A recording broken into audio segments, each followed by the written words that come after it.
ఈ రాజకీయ పార్టీల నుంచి నేను ఆశించేది ఈ లేజీ రాజకీయం కాదు, ఈ సోమరిపోతు రాజకీయం కాదు. కొంచెం లోతుకి వెళ్ళి ఎక్కడ ప్రజలకు అన్యాయం జరుగుతుంది, ఎందుకు వర్షం వస్తే వరదలు వస్తున్నాయి, ఈ మాట ఒక్కళ్ళు మాట్లాడారా? అరే మామూలు వర్షం వస్తే వరదలు వస్తున్నాయి, ఆ సమయంలో మీరు ధర్నాలు చేస్తారు, రస్తారోకోలు చేస్తారే, దీర్ఘకాలంలో ఏం చేస్తారు మీరు? ఈ వర్షం వస్తే వరదలు రాకుండా ఏం చేస్తారు? ఎక్కడ నగరాల నిర్మాణంలో ఎక్కడ పొరపాటు ఉంది మీ దృష్టిలో? నగరీకరణలో ఎక్కడ పొరపాటు ఉన్నది?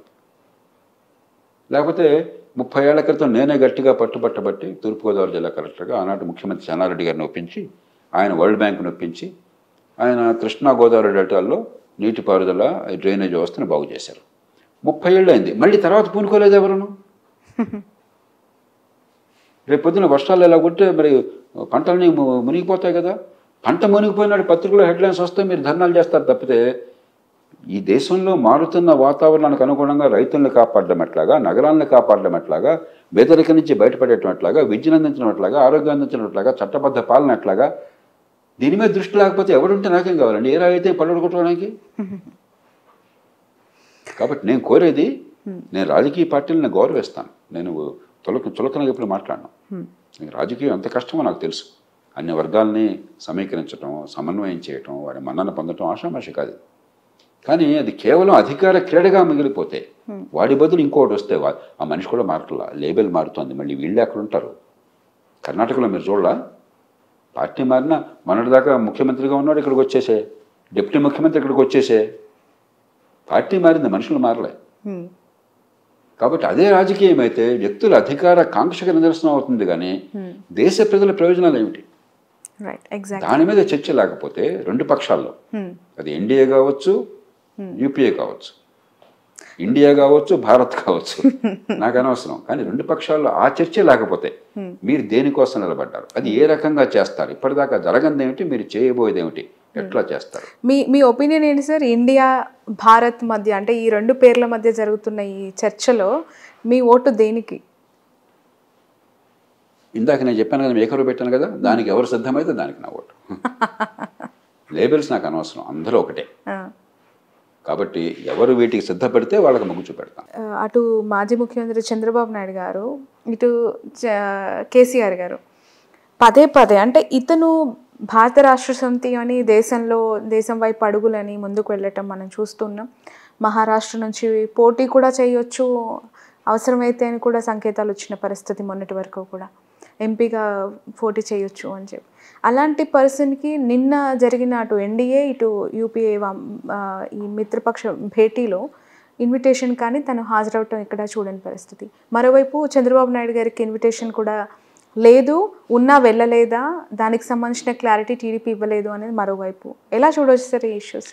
ఇప్పుడు ఒక దేశం, ఒక రాజ్యాంగం, కానీ రాజకీయం రాష్ట్రానుగుణమైనది.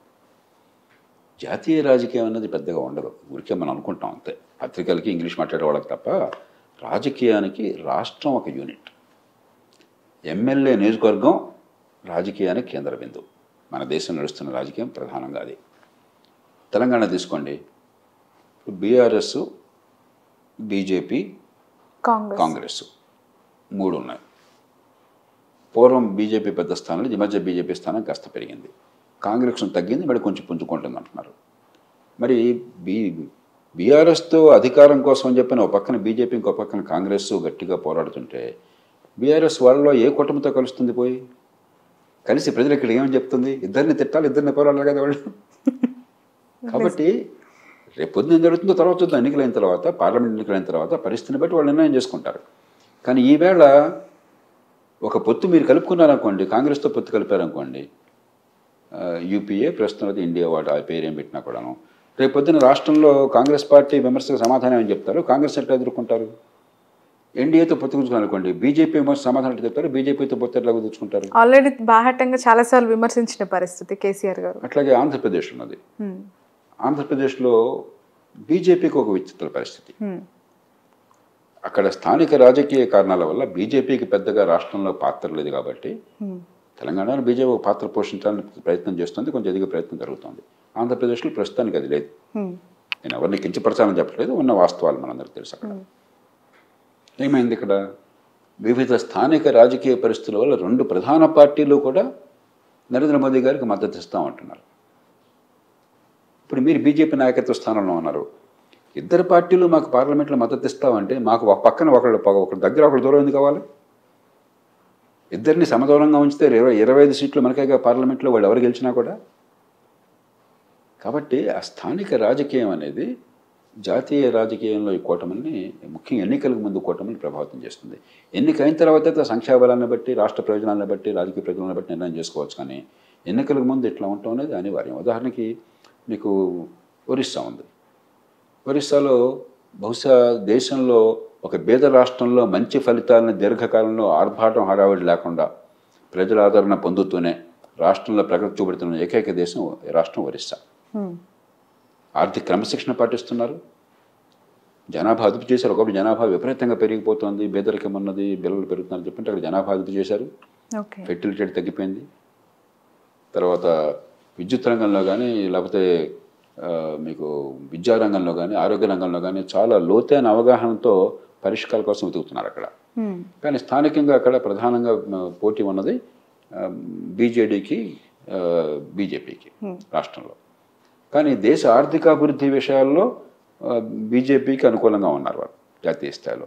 కాబట్టి వాళ్ళు దానిలో పార్టిసిపేట్ చేయరు. రాష్ట్రంలో పోటీ చేస్తాము, జాతీయ స్థాయి ఎన్నికలు అయిన తర్వాత బీజేపీ కావాలంటే సపోర్ట్ ఇస్తాము. అనవసరంగా ఇప్పుడు జోక్యం చేసుకోవడానికి అంచేత ఆ రాష్ట్ర రాజకీయ పరిస్థితులు దాన్ని నిర్ణయం చేస్తాయి. రైట్. రాష్ట్ర పొలిటికల్ సినారియో గురించి మాట్లాడుతున్న స్టేట్ పాలిటిక్స్ విషయానికి వస్తే బీజేపీకి అక్కడ ఇప్పుడున్న పరిస్థితి చూసుకుంటే ఏపీలో కొంత అంటే అంత ఓటర్లని ప్రభావితం చేసి మహోటం ఎందుకు శ్రావణి, ఏ రాష్ట్రంలోనైనా సరే సాధారణంగా 3వ పార్టీగా 4వ పార్టీగా ప్రజల మనసు నిలబెడితే ఆ పార్టీ అంతరించిపోతుంది. తెలంగాణలో పోరాటం అంతా కాంగ్రెస్ బీజేపీల మధ్య 2వ పార్టీకి ఎవరు నిలుస్తారు అని చెప్పాను. అంతేనా? 2వ పార్టీ గట్టిగా నిలబెడితే అది అధికారంలో రావచ్చు, రాకపోతుంది. 2వ పార్టీ అధికారం రాదని అట్లా. ఒక పార్టీ ఎలాగో గట్టి పార్టీ ఉన్నది బీఆర్ఎస్, చివరికి దీర్ఘకాలంలో ఇంకో పార్టీ నిలబడుతుంది.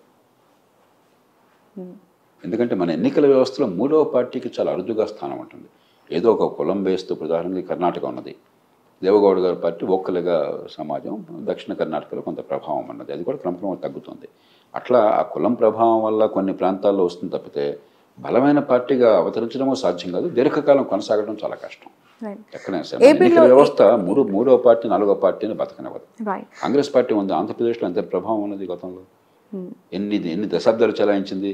ఇవాళ కాంగ్రెస్ పార్టీ ఏమైనా ఊసిందా ఆంధ్రప్రదేశ్లో? చేత మీరు 2వ పార్టీగా రాజకీయ శూన్యతోండి ప్రవేశించాలి, దాని స్థానాన్ని అది నిలబెట్టుకోవాలి. లేకపోతే దీర్ఘకాలంలో అంతరించిపోవడం దాదాపు అనివార్యం. మన ఎన్నికల వ్యవస్థ అట్లనే, మన దేశమే కాదు, బ్రిటన్ కూడా అంతే. అంటే ఎలాంటి స్కోప్ కనిపించట్లేదు అంటారా సార్? అంటే ఇప్పుడు చాలా వార్తలు వస్తున్నాయి, పవన్ కళ్యాణ్ బీజేపీ తో జాయిన్ అయ్యి అలయన్స్కు వెళ్ళు, లేదంటే వాళ్ళు ఎన్నికల బరిలో నిలవబోతున్నారు. మరోపైచు టీడీపీ కూడా తనతో కలిసి ఫైట్ చేయబోతుంది. వారి ఇష్టం, నేను దానిలోకి వివరాల్లోకి వెళ్ళను. ఎందుకంటే రాజకీయ పార్టీలు వారి స్వల్పకాలంలో వాళ్ళ వ్యూహం ఓ రకంగా ఉంటుంది, దీర్ఘకాలంలో ఓ రకంగా ఉంటుంది, రాష్ట్రంలో ఓ రకంగా ఉంటుంది, దేశంలో ఓ రకంగా ఉంటుంది. కాబట్టి దానిలో పెద్ద మనం పంచాయతీ రకాలి. నేను చూసేది ఆంధ్రప్రదేశ్ భవిష్యత్తు ఏమవుతుంది, దేశ భవిష్యత్తు ఏమవుతుంది, నాకు కావాల్సింది అది. రైట్ సార్, ఒక క్వశ్చన్ మిమ్మల్ని అడగాలి. ప్రతి ప్రభుత్వం అంటే అధికారంలోకి వచ్చిన తర్వాత మేము ఈ పథకం అమలు చేస్తాం, ఈ సంక్షేమ కార్యక్రమం చేపడతామని చెప్పి వాళ్ళ మేనిఫెస్టోలో పెట్టుకుంటూ ఉంటారు. అలా తెలంగాణ తీసుకోవచ్చు, ఏపీ తీసుకోవచ్చు, సంక్షేమ పథకాలు, ఉచిత పథకాలు అనేక ప్రకటించి ఆల్మోస్ట్ నెరవేరుస్తున్నాయని చెప్పుకొని మళ్ళీ ఎన్నికలకు సిద్ధమవుతూ ఉన్నారు. ఎలా ఉంది సార్ ఉచిత పథకాలు, సంక్షేమ పథకాల వ్యత్యాసాల వల్ల ఏపీలోనేమో సోమరిపోతులు అయిపోతున్నారు, అనుకున్న దానికంటే ఎక్కువగా సంక్షేమ పథకాలు లేదంటే ఉచిత పథకాలు అక్కడ అమలు చేసేస్తున్నారు జగన్ గారు అని చెప్పి బాహటంగా విమర్శలు ఎదుర్కొంటోంది ఆ ప్రభుత్వం, చంద్రబాబు నుంచి కావచ్చు, పవన్ కళ్యాణ్ గారి నుంచి కావచ్చు. ఎలా చూస్తున్నారు? శ్రావణి, ఒక మాట చెప్పాలి, పార్టీలు అన్ని రాష్ట్రాల్లో కూడా ఏ పార్టీ అయినా కూడా గతంతో పోలిస్తే 30-40 ఏళ్ళు 50 ఏళ్ల క్రితంతో పోలిస్తే వ్యక్తిగతమైన సంక్షేమ పథకాలకి పెద్దపీట వేస్తున్నారు, చాలా సమర్థంగా అమలు చేస్తున్నారు. పూర్వం అవినీతి కూడా ఉంటున్నది, చివరి మనిషి దాకా టెక్నాలజీ కూడా వచ్చింది కాబట్టి ఆధార్ లింకులు కానీ లేకపోతే మిగతా రకరకాల కారణాల వల్ల చివరి మనిషి దాకా వెళ్ళిపోతున్నాయి, చాలా సమర్థంగా వెళుతున్నాయి, నిజాయితీగా వెళుతున్నాయి. ఉత్తరప్రదేశ్ కావచ్చు, తెలంగాణ కావచ్చు, ఆంధ్రప్రదేశ్ కావచ్చు, కర్ణాటక కావచ్చు, తమిళనాడు కావచ్చు, కేరళ కావచ్చు, దేశంలో చాలా రాష్ట్రాల్లో, మహారాష్ట్ర కావచ్చు, సమర్థంగా వెళుతున్నాయి. ఒక బీద దేశంలో బీద ప్రజల సంక్షేమాన్ని పక్కన పెట్టడం కూడా సాధ్యము కాదు, ధర్మము కాదు. ఓకే. తాత్కాలికంగా ఇప్పుడు బెదరికం బాధలో ఉన్నప్పుడు తాత్కాలికంగా కొంతైనా ఉపశమనం కలగాలి. కానీ మన సమస్య ఎక్కడ వచ్చిందంటే అసలు పరిపాలన అంటే ఈ తాత్కాలికమైన తాయిలాలు ఇవ్వటమే. ఎల్లకాలం మాది ఇచ్చే చెయ్యి నీది పుచ్చుకునే చెయ్యి, నేను నీకు దానం ఇస్తా, నువ్వు నాకు రుణపడి ఉంటావు. ఈ భావన, ఈ భాష ప్రజాస్వామ్యానికి చాలా ప్రమాదకరం. ఇది మీ బాబుగాడి ముల్లె కాదు. ఈ సంక్షేమ పథకాలు మీరు ఏమిచ్చినా కూడా ప్రజల డబ్బు, పన్నుల రూపంలో కష్టించి చెమటోడ్చి ప్రజలు ఇస్తున్న డబ్బు, దాన్ని ప్రజల్లో కొంతమందికి మీరు పంపిణీ చేస్తున్నారు. సంతోషం. కాబట్టి మొట్టమొదట మీకు రుణపడాల్సిన అవసరం లేదు, ఇది మీది కాదు. మీలో చాలామంది, అందరూ కాకపోయినా ప్రజల నుంచి దోచుకుని మీరు బాగుపడుతున్నారు తప్ప ప్రజలు మీ నుంచి దోచుకోవట్లా. ప్రజల డబ్బుని దానిలో చాలా భాగం తినేసి మరికొంత భాగం దుబారా ఖర్చు పెట్టి కొద్దిగా జనానికి అందించే ఏర్పాటు. రెండోది, అంతకంటే ముఖ్యమైనది, తాత్కాలికమైన ప్రయోజనం అవసరమే, కానీ ఒక 20 ఏళ్ళు ఇట్లా ఇచ్చామనుకుందాం. 20 ఏళ్ళు అక్కడ కూర్చున్న వాళ్ళు ఇచ్చే చెయ్యి, ఇక్కడ ప్రజలతో పుచ్చుకునే చెయ్యి. 20 ఏళ్ల తర్వాత ఈ కుటుంబంలో పిల్లలు పెద్దవాళ్ళు అవుతారు కదా, వాళ్ళ బతుకు ఇట్లానే అయితే అప్పుడు మళ్ళీ పుచ్చుకునే చెయ్యి అయితే, మీది ఇచ్చే చెయ్యి అయితే, అంటే ఎల్లకాలం తరతరాలుగా బానిసల్లా బతకాలా? తరతరాలుగా బేదలుగా ఉండాలా? బేదరిక నుంచి ఎట్లా బయటపడతారు? మీరిచ్చే దానాల వల్ల కాదు, ప్రజాధనమైనా సరే సంపాదించే శక్తి పెరగడం వల్ల. ఎలా పెరుగుతుంది? మంచి విద్య, మంచి ఆరోగ్యం, నైపుణ్యం, ఆర్థిక పరిస్థితి పెరిగి ఉద్యోగాల కల్పన, సొంతంగా ఉపాధిలో చేరడం, కష్టపడి ధైర్యంగా డబ్బు సంపాదించగలటం, ఆత్మవిశ్వాసం, ధైర్యం. దాంతోపాటు చట్టబద్ధ పాలన. నేను సంపాదించిన రక్షణ ఉంటుంది, నాకు దోపిడీ ఉండదు. బలం ఉన్నవాడో, బడితో ఉన్నవాడో, డబ్బు ఉన్నవాడో, లేకపోతే పలుకుబడి ఉన్నవాడో, పరపతున్నవాడో నన్ను కొట్టేసి నా దగ్గర లాక్కోడు, నా ఆస్తి లాక్కోడు, నా డబ్బు లాక్కోడు. ఆ విశ్వాసం. అవన్నీ ఏర్పాటు చేయకుండా ఖచ్చితంగా తాత్కాలికమైనటువంటి సాయం చేయాలి, నేను కాదంటలే. కానీ దాంతోపాటు దీర్ఘకాలిక అభివృద్ధి, ఆదాయాలు పెరిగే మార్పు, అది చేయకపోతే ఎన్టీ రామారావు గారు 2 రూపాయల బియ్యం పెట్టారు 83లో, కరెక్ట్గా 40 ఏళ్ళైంది. ఆనాడు రాష్ట్రం మొత్తంలో 330 కోట్ల రూపాయలు ఖర్చు అయింది. ఆనాడు మార్కెట్లో బియ్యం ఖరీదు కిలోకి 3.5 ఉంటాయి. ఎవరినైనా వెరిఫై చేయమనండి. ఇవేమి నేను చెప్పేవేమీ కూడా నా ఇక్కడ పుర్రు నుంచి పుట్టినవి కాదు. ఆనాడు రేట్ అంతా కనుక్కోమనండి. మార్కెట్లో 3.5 ఉండేది బియ్యం, 2 రూపాయలకి ఇచ్చారు, అంటే రూపాయన్నర. ప్రజలు చాలా సంతోషపడ్డారు. ఖచ్చితంగా ఆకలి కొన్న వాళ్ళకి ఆనాడు ఈనాడు కంటే ఆకలి ఎక్కువ ఉంది కదా, పేదరికం ఎక్కువ ఉంది కదా, దానిలో అనుమానం లేదు కదా. 330 కోట్ల రూపాయలు అయింది. ఆనాడు 22 లక్షల టన్నులు ఇచ్చాం మనం. ఏడాది మొత్తంలో మనం పంపిణీ చేసింది 2 రూపాయల బియ్యం. సమర్థంగా అందింది, నిజాయితీగా అందింది, వాళ్ళందరూ తంటాలు పడ్డాం. ఈవేళ 2 రాష్ట్రాల్లో కలిపి 64 లక్షల టన్నులు పంపిణీ చేస్తున్నాం. అప్పుడు 22 లక్షల టన్నులు ఇచ్చింది. ఈవేళ మార్కెట్లో 40 రూపాయలు ఉంటే బియ్యం మీద రేటు మీరు చెప్పాలి. నాకు ప్రేక్షకులకు అందరికీ తెలుసు ఎంత ఉంది రేటు బియ్యం. క్వాలిటీ అయితే ఆల్మోస్ట్ 70-80 రూపాయలు, కనీసం 30-40 రూపాయలు, 40. 40 రూపాయలు అంటే 1 రూపాయికి ఇస్తున్నారు మీరు. అప్పుడు 3.5 అంటే 2 రూపాయలకి ఇచ్చాం, 40 రూపాయలు అంటే 1 రూపాయికి ఇస్తున్నాం. 3 రెట్లు పెరిగింది ఆబ్వియస్లీ. 3.5కి 2 రూపాయలకి ఇచ్చాం, రూపాయన్నర సబ్సిడీ. 40 రూపాయలకి 1 రూపాయికి ఇస్తున్నాం అంటే 39 రూపాయల సబ్సిడీ. ఇప్పుడు రూపాయన్నర కిలోకి ఇచ్చే సబ్సిడీ 39 రూపాయలు అంది. వాడు 26 రెట్లు పెరిగింది సబ్సిడీ. మొత్తం పంపిణీ చేసే బియ్యం 3 రెట్లు పెరిగింది. 2 కలిపి వెరసి 26 × 3 75 రెట్లు పెరిగింది.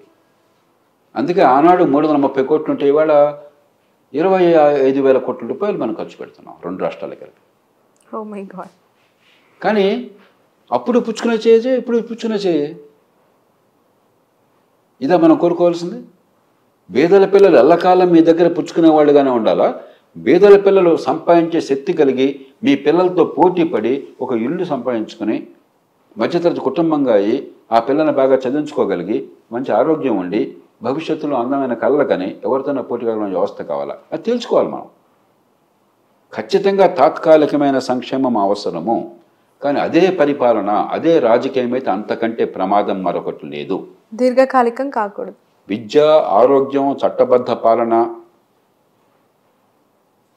ఆర్థిక అభివృద్ధి, దేశ ఆర్థిక అభివృద్ధి లేకుండా, రోడ్లు లేకుండా, మంచి నీటిపారుదల లేకుండా, వరద నీటిపారుదల లేకుండా, మురుగు నీటిపారుదల లేకుండా, మౌలిక సదుపాయాలు అందకుండా, పరిశ్రమలు రాకుండా, పెట్టుబడులు రాకుండా, ఉపాధి కల్పన జరగకుండా, ఆర్థిక వ్యవస్థ పెరగకుండా ఏ రకంగా పేదరికం పోతుందో చెప్పండి, నాకు ఏం మ్యాజిక్ ఉందో చెప్పండి. కాబట్టి రెంటిని సమన్వయం చేయాలి. ఇవాళ భారతదేశంలో ఏ రాజకీయ పార్టీ కూడా సంక్షేమం వద్దని ఎవరు అనరు. అది సాధ్యం కాదు. సంపన్న దేశాల్లో కూడా సంక్షేమం అవసరం అవుతుంది, మన దేశంలో లేకుండా ఎట్లా ఉంటుంది? కాబట్టి భారతీయ జనతా పార్టీ ఇప్పుడు మోదీ గారు రోజు చెప్తుంది ఏంటి, పేదల కోసం మీరు యూపీలో చూడండి, బీహార్లో చూడండి, మధ్యప్రదేశ్లో చూడండి, మధ్యప్రదేశ్ ఎలా చేసాం చూడండి చెప్పమని డంకాపదని చెప్తున్నాడు ఆయన. అది వాస్తవం కూడా. దక్షిణాది రాష్ట్రాల్లో పూర్వం నుంచి ఎన్టీ రామారావు గారి కాలం నుంచి సంక్షేమం అందేది, ఉత్తరాది రాష్ట్రాల్లో అందేది కాదు. అంతా లంచాలమయం, చివరికి ఏం దొరికేది కాదు. మోదీ గారికి ఎందుకు రాజకీయంగా అంత బలం వచ్చింది? ఉత్తరాది రాష్ట్రాల్లో మొట్టమొదటిసారిగా చాలా సమర్థంగా బలంగా ఆయన పార్టీ ఆయనతో సంకీర్ణ ప్రభుత్వాలు చివరి మనిషికి సంక్షేమాన్ని అందిస్తున్నాయి. అందుకే రాజకీయంగా అంత పరపతి పెరిగింది. కాబట్టి వద్దని ఎవరు అనరు. కానీ అదొక్కటే చేశాడు అనుకోండి మోదీ గారు, మౌలిక సదుపాయాలు లేకుండా, ఆర్థికాభివృద్ధికి ఏర్పాట్లు లేకుండా, ఉపాధి కల్పన కోసం ఆలోచించకుండా, పెట్టుబడులు పెంచకుండా, ఎల్లకాలం ఇట్లా బేదరికం చేశారు కూడా అప్పుడు ఆ ప్రభుత్వం చాలా దుర్మగ ప్రభుత్వం. వాళ్ళ అధికారం వస్తుంది కానీ దేశ ప్రజల భవిష్యత్తు బాగు చేయట్లేదు. కాబట్టి సమతూకం కావాలి. ఇవాళ ఖచ్చితంగా కొన్ని రాష్ట్రాల్లో ఈ సమతూకం దెబ్బతిన్నది. ఆ సమతూకం ఉన్న రాష్ట్రాల్లో మీరు ప్రగతి కనిపిస్తోంది మీకు, అది లేని రాష్ట్రాల్లో నష్టం కనిపిస్తోంది. రైట్. ఎలా ఉంది సార్, ఇంతకుముందు మీరు అన్నారు ఇక్కడ రెండో స్థానం ఎవరో ఫైట్ చేసుకుంటున్నారు, కాంగ్రెస్ బీజేపీ అని చెప్పి, అంటే మొదటి స్థానం మళ్ళీ కేసీఆర్కి రాబోతుంది కాదు. మొదటి స్థానంలో రేపు పొద్దున ఎలక్షన్లో ఉంటారు కాదు, కానీ మొదటి 2 స్థానాలు ఒక జాగా వారు తీసేసుకున్నారు, అది గ్యారంటీ. రేపు ఎన్నికల్లో ఏమొచ్చినా కూడా మొదటి 2 పార్టీల్లో బీఆర్ఎస్ ఉంటుంది, రెండో జాగా ఖాళీగా ఉంది. ఆ రెండో జాగా కోసం పోటీ పడుతున్నారు. బలమైన ప్రతిపక్షం ఎవరో డిసైడ్ చేసుకోవాలి. ప్రతిపక్షంగా అధికార పక్షం కూడా కావచ్చు. ఏపీలో ఎలా ఉంది సార్ సినారియో చూస్తుంటే? అక్కడ చూద్దాం. ఇప్పుడు ఏపీలో ఎన్నికలు మామూలు ఎన్నిక మనం పరిగణించకూడదు. అవునా? ఎందుకంటే అంత సమర్థంగా చివరి మనిషికి సంక్షేమ పథకాలని చాలా అరుదుగా అందించడం జరిగింది ప్రపంచంలో. ఏపీలో దానిలో అనుమానం లేదు. చాలా సమర్థంగా మధ్యలో అవినీతి లీకేజెస్ లేకుండా చివరి మనిషికి వెళుతున్నాయి. కానీ ఎక్కడ ఏమైంది, సమతూకం దెబ్బతినది. అదే సమయంలో ఇప్పుడు పోలవరం ప్రాజెక్టు అతిగతి లేకుండా పోయింది. మరి ఒకప్పుడు కియా మోటార్స్ లాంటివి వచ్చినా కూడా ఈవేళ కొత్తగా పెట్టుబడులమే రాష్ట్రం రావటం లేదు. ఎవరిని అడిగినా కూడా ఆంధ్రప్రదేశ్లో కొత్త వ్యాపారం కానీ కొత్త మరొకటి కానీ అంటే ఏం లేదు సార్, ఇక్కడ ఉపయోగం లేదని చెప్పిన పరిస్థితి వచ్చింది. ఇప్పుడు ఆపరేషన్ లేకుండానే మోకాళ్లకు ప్లాస్మా ట్రీట్మెంట్, మీ ఆర్థోపెడిక్ సమస్యలన్నిటికీ రోబోటిక్ టెక్నాలజీ ద్వారా తక్కువ ఖర్చుతో శాశ్వత పరిష్కారం, ఫ్రీ కన్సల్టేషన్, ప్రతి ట్రీట్మెంట్ పై 20% డిస్కౌంట్. ఈ ఆఫర్ కొద్ది రోజులు మాత్రమే, త్వరపడండి. V9 hospitals 9281465842.